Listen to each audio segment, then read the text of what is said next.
L'histoire commence avec un homme debout au bord d'une falaise, décidant d'en finir, se considérant comme faible. Il saute les yeux grands ouverts et sourit, cachant sa douleur, affirmant qu'il n'a aucune raison d'exister puisqu'il n'a rien accompli dans sa vie. Convaincu d'avoir vécu la pire vie possible, il s'apprête à rencontrer sa fin, mais ses yeux se remplissent de regrets.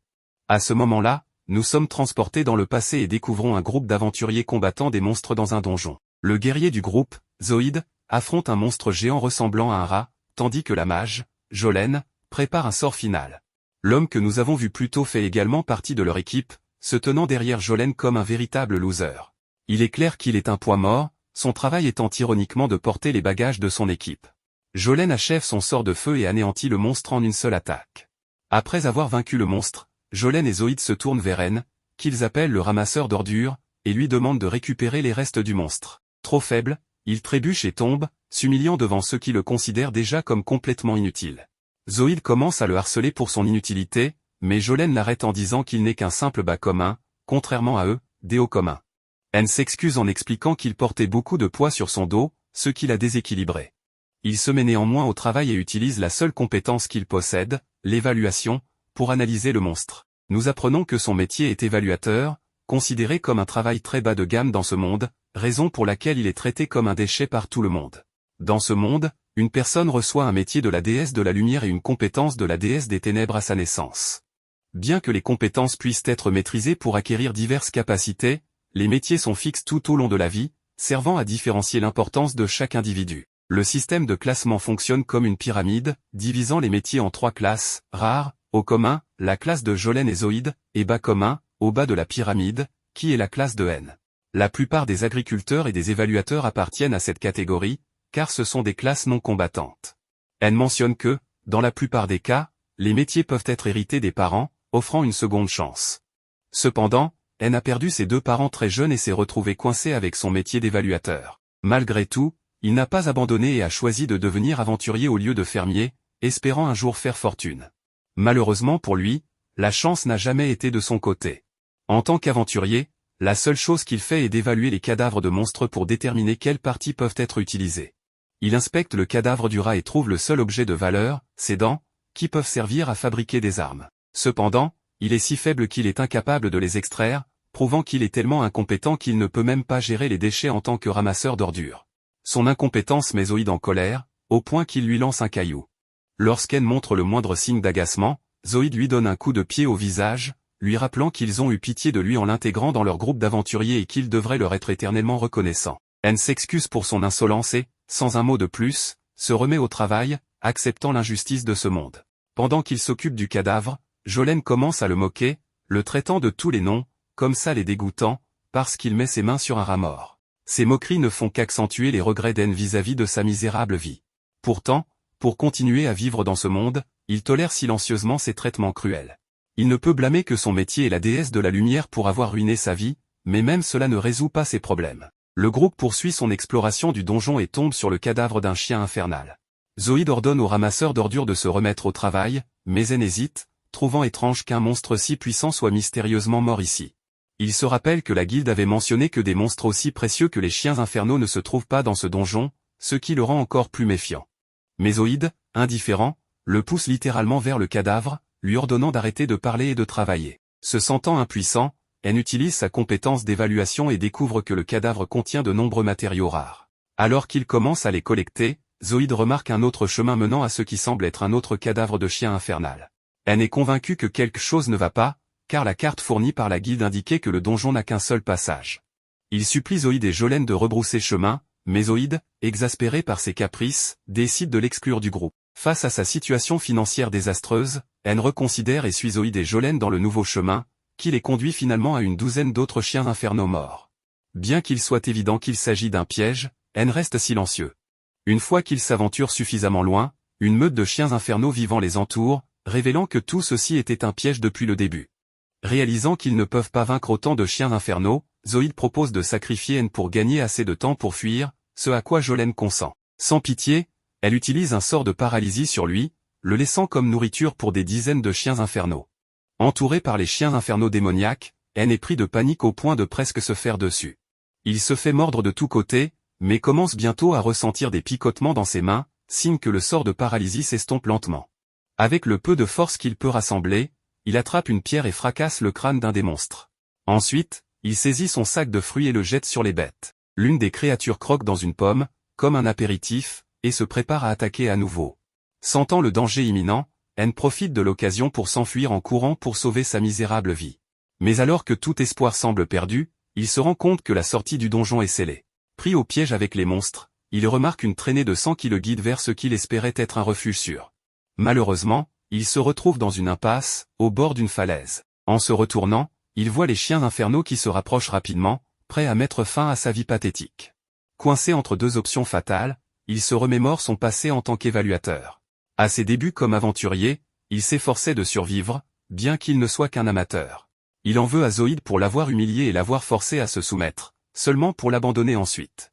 Malgré sa colère, N est incapable de se défendre, conscient de son inutilité. Il ne blâme personne d'autre que lui-même pour sa situation actuelle, attribuant cela à sa fuite de son rôle initial.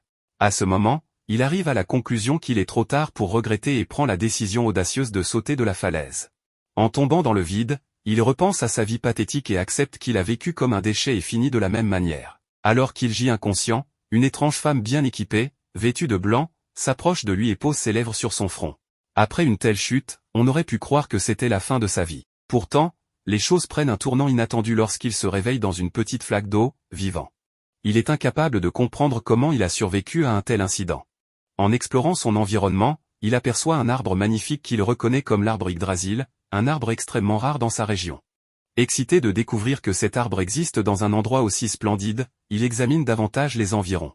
Cependant, il commence à se sentir étrangement seul, réalisant qu'il sera difficile d'appeler à l'aide depuis cet endroit. Il décide de chercher un moyen de survivre en s'échappant par une porte ouverte qu'il avait aperçue.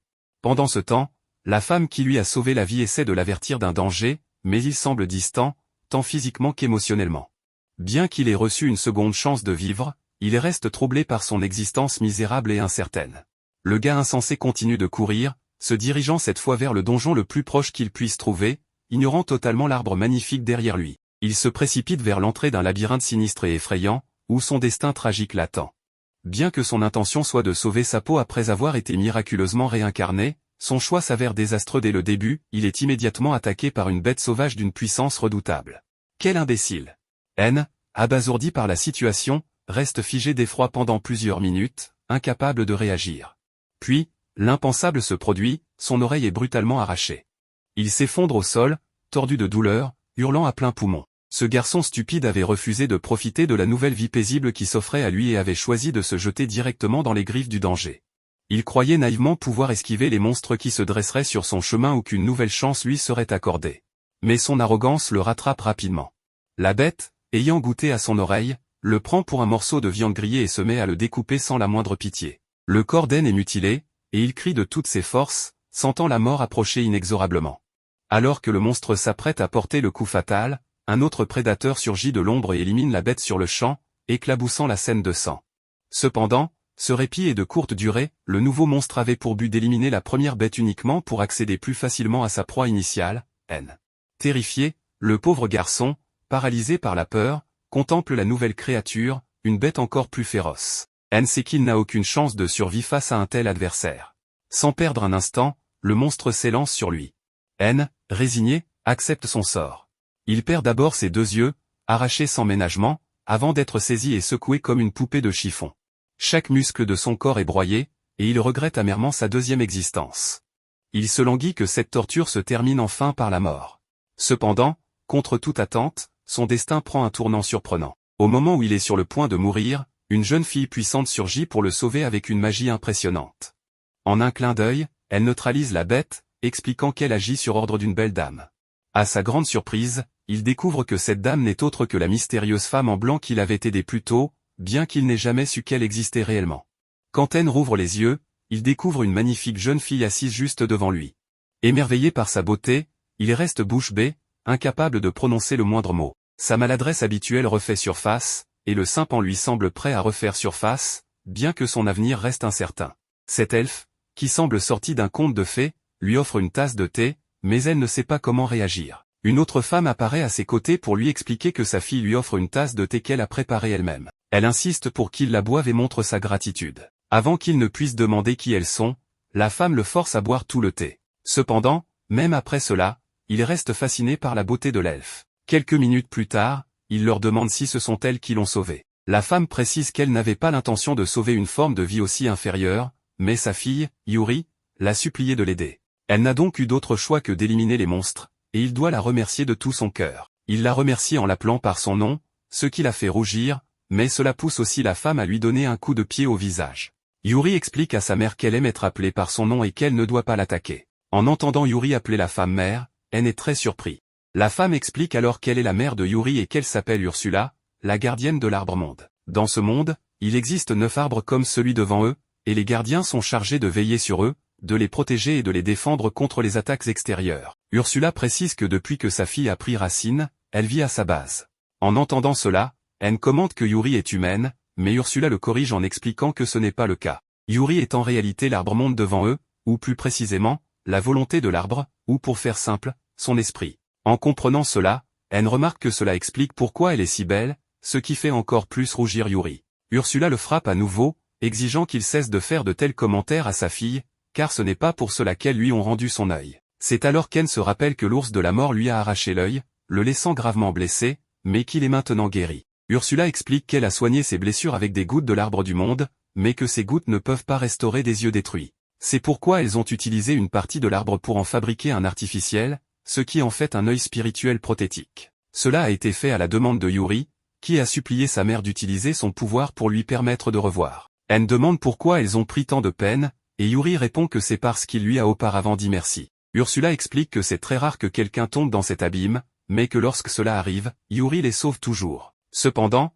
la plupart des gens ne la remercient jamais. En fait, quand ils découvrent quel est l'arbre-monde, la majorité d'entre eux arrachent des feuilles et des branches pour les emporter avec eux. C'est pourquoi les paroles d'Anne ont beaucoup touché Yuri, et elle a voulu le sauver à nouveau.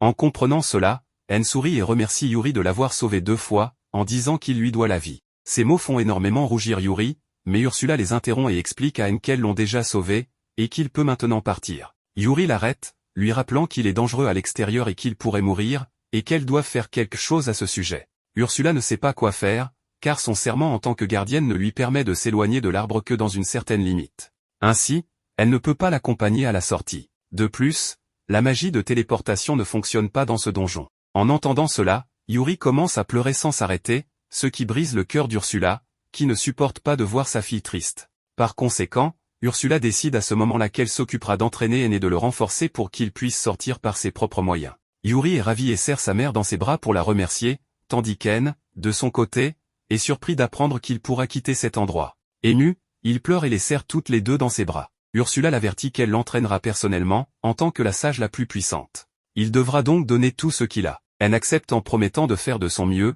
et son entraînement commence peu après. Ursula l'emmène dans un couloir sombre où il ne peut rien voir. Elle lui rappelle alors qu'il possède, dans son œil gauche, une partie de l'arbre-monde. En se concentrant sur sa perception, Anne se souvient que lorsque l'ours de la mort a détruit son œil gauche, il a sombré dans les ténèbres, mais Yuri lui a offert sa lumière. Les paysages qu'il peut voir, et tout ce qu'il verra dans ce monde, sont et seront grâce à la lumière que Yuri lui a donnée. En pensant à cela, Anne sent que son œil devient chaud. Lorsqu'il regarde à nouveau le couloir, il est surpris de pouvoir voir tout l'endroit illuminé. Ursula commente que c'est maintenant que son véritable entraînement commence. Elle lance une pierre sur un monstre pour l'inciter à attaquer. Anne esquive de justesse, mais le monstre se déplace à une vitesse fulgurante dans différentes directions. Ursula l'avertit qu'il doit esquiver tous ses mouvements. Anne trouve cela impossible, mais elle lui rappelle qu'il possède le pouvoir d'évaluation. Il répond que cette capacité ne sert qu'à extraire des informations, mais Ursula lui explique qu'évaluer avec un œil spirituel est très différent d'un œil humain. En entendant cela, Anne décide d'utiliser son pouvoir d'évaluation sur le monstre. Sa capacité lui révèle que le gremlin se déplacera à grande vitesse pour tenter de lui couper l'oreille droite avec sa faux. Ursula explique qu'un œil spirituel peut évaluer bien plus que les capacités humaines, comme anticiper les attaques de son adversaire. Anne comprend, mais juste après, il s'évanouit à cause de la perte de sang. Ursula n'a d'autre choix que d'utiliser à nouveau des gouttes de l'arbre-monde, ce qui permet à son oreille de se rattacher à sa tête. Anne se réveille soulagée, mais Ursula, avec une expression quelque peu inquiétante, lui annonce que grâce à ces gouttes, elle pourra le soigner autant de fois que nécessaire. Elle déclare qu'elle affinera ses techniques jusqu'à la limite de la mort. Avant qu'il ne puisse protester, le gremlin l'attaque à nouveau. Anne utilise immédiatement son pouvoir d'évaluation pour analyser ses mouvements. C'est alors qu'un dilemme se pose, bien qu'il sache où le monstre vise, ses réflexes ne suffisent pas pour réagir à temps. Il se rend compte qu'il serait utile de connaître également le moment précis de l'attaque. En se souvenant qu'il possède un œil spirituel, N décide de dépasser ses limites. Il tente alors une nouvelle approche en utilisant la capacité de réévaluation, qui lui permet de voir le moment exact où l'ennemi passera à l'action. Grâce à cela, il réussit à esquiver l'attaque juste à temps et se rend compte que c'est la première fois qu'il évite l'assaut d'un monstre de rang S. N, euphorique, demande à Ursula si elle a vu cela. Mais avant de finir sa phrase, le gremlin l'attaque par derrière. Il comprend alors qu'il ne peut pas baisser sa garde et qu'il doit faire en sorte que l'évaluation devienne aussi naturelle que respirer. Une fois cela accompli, cela changera sa vision du monde. Avec cette idée en tête, une semaine plus tard, N continue de s'entraîner intensément. Il utilise son pouvoir de plus en plus rapidement, mais de temps en temps, il baisse encore sa garde et subit des blessures. Cependant, Ursula lui assure que la douleur est le meilleur enseignant. Elle décide qu'il est temps de passer à la prochaine leçon, vaincre enfin le gremlin. N répond que le combat n'est pas son domaine, mais Ursula le sait déjà et précise que la clé réside dans l'utilisation de son œil pour l'aider. Ursula lui remet une épée en bois fabriquée à partir de l'arbre du monde, expliquant que Yuri lui a demandé de lui donner cet objet. Yuri a enduré la douleur de s'arracher une branche pour la fabriquer, donc elle ne doit absolument pas la casser. Elle accepte avec soin et remercie une fois de plus Yuri pour son aide, se sentant plus motivée à s'entraîner. En sachant où et quand attaquer le gremlin, elle attend le moment exact pour frapper, mais ses mouvements s'avèrent trop lents. Après plusieurs tentatives, il réalise qu'en plus d'observer le mouvement, il pourrait aussi visualiser la trajectoire de l'attaque grâce à son œil spirituel. Il décide d'utiliser une super évaluation, qui lui permet de voir son adversaire comme au ralenti. Grâce à cette capacité, il parvient enfin à vaincre le gremlin en un seul coup, ce qui le surprend énormément. C'est alors qu'il comprend que même si ses mouvements semblaient lents, ils étaient en réalité extrêmement rapides, et qu'un contre-attaque avec cette vitesse pourrait être fatal. N est très excité, car c'est la première fois qu'il vainc un adversaire, et qui plus est, un monstre de rang S, mais Ursula le frappe et le prévient qu'il est trop tôt pour se réjouir. Elle précise qu'il doit éliminer tous les gremlins de la zone. N accepte sans problème et, en peu de temps, il réussit à vaincre chacun d'eux. Ursula décide alors de passer à la leçon suivante, évaluer la capacité d'un gremlin et s'en approprier. Elle explique que les humains acquièrent des compétences en les apprenant, tandis que les monstres naissent avec elles. Évaluer consiste à lire les informations sur l'adversaire, à les comprendre et à les assimiler. Avec son œil spirituel, N peut non seulement obtenir des connaissances, mais aussi acquérir de l'expérience. Assez surpris, N essaie de s'approprier une compétence, mais s'effondre immédiatement avec un cri de douleur, disant que c'est comme si son cerveau était inondé d'informations. Une fois calmé, il décide de vérifier s'il a vraiment acquis la compétence du gremlin et est stupéfait de voir à quelle vitesse il peut courir. Cependant, son corps ne supporte pas une telle vitesse, ce qui lui déchire les muscles. Malgré cela, Ursula le soigne simplement et lui ordonne de continuer à courir. Elle explique que les muscles se renforcent chaque fois qu'ils se déchirent, et qu'après avoir répété cela des milliers de fois, il aura un corps capable de supporter n'importe quelle vitesse. N suit ses instructions pendant longtemps, jusqu'à ce que ses muscles cessent de se déchirer. Il devient plus fort et plus souple. Une fois son entraînement terminé, N déclare qu'il se sent prêt à affronter un ours de la mort. Cependant, Ursula lui assure qu'il n'est pas encore prêt, ce qui le décourage fortement. Pour le motiver, elle décide de lui permettre d'évaluer sa propre compétence, bien qu'elle ne semble pas enthousiaste à l'idée. Ursula lui montre sa compétence en l'enveloppant dans une sphère de feu, expliquant qu'elle a utilisé un sort appelé suppression de sort. Avec cette compétence, N peut utiliser la magie uniquement en y pensant, ce qui signifie qu'il n'a pas besoin de réciter l'incantation. C'est une aptitude très utile en combat. N utilise rapidement son œil spirituel pour évaluer cette compétence ainsi que boule de feu. Cependant, pour cette dernière, il échoue à l'acquérir et finit brûlé par Ursula. Après un nouvel essai, il réussit finalement à obtenir la compétence. Pendant les 5 jours suivants, N continue de s'entraîner. Comme son domaine n'est pas magique, il a une faible capacité magique et s'évanouit dès qu'il épuise tout son mana. Pour l'aider, Yuri utilise une goutte de sève de l'arbre monde, qui non seulement restaure le mana, mais augmente également la capacité magique. Cependant, cette goutte ne fonctionne que lorsqu'il est complètement à court de mana. C'est pourquoi N doit continuellement s'épuiser en mana. Après 1 mois et demi de ce régime, N parvient non seulement à lancer 1000 boules de feu d'affilée, mais aussi à manipuler la magie de niveau intermédiaire. Avec les compétences copiées des gremlins et d'Ursula, son physique entraîné, l'augmentation de sa capacité magique, et la super évaluation offerte par son œil spirituel, N se sent enfin prêt. Quand le moment arrive, Ursula lui annonce qu'il est temps de prendre sa revanche. Une fois de plus, N affronte l'ours de la mort. Bien qu'un peu nerveux, Ursula lui rappelle que s'il applique son entraînement, il gagnera sans problème. Avec cette assurance, N accepte qu'il n'est plus la personne qu'il était autrefois et rassemble son courage pour faire face à l'ours de la mort sans hésitation. N commence par lancer la boule de feu sur l'ours, mais sa précision est affectée par ses nerfs. Pourtant, il ne renonce pas et utilise une combinaison de tout ce qu'il a appris jusqu'à présent, en lançant des attaques magiques incessantes.